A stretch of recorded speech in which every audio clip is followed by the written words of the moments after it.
Hello, আসসালামু আলাইকুম।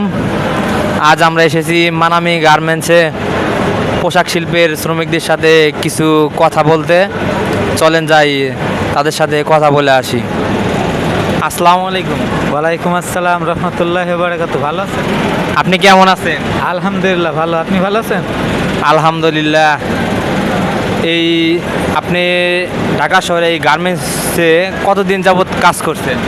বেশি দিন না, তারপরেও 8-10 বছর হইতে পারে।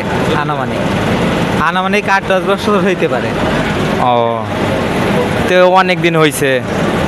তো এখন আপনার স্যালারি কত?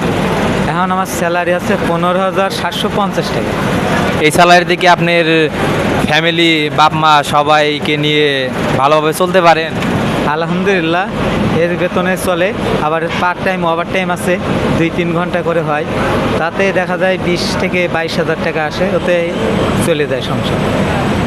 ও, এই গার্মেন্টসে চাকরি করেন, এই গার্মেন্টসের ভিতরে শোনা যায় যে বসেরা অনেক বকাঝকা, অনেক প্রোডাকশনের জন্য চাপ দেয়।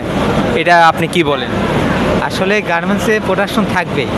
যে গার্মেন্টসে যান, যেখানে যান, প্রোডাকশন থাকবেই, কম বেশি সব জায়গায় থাকে।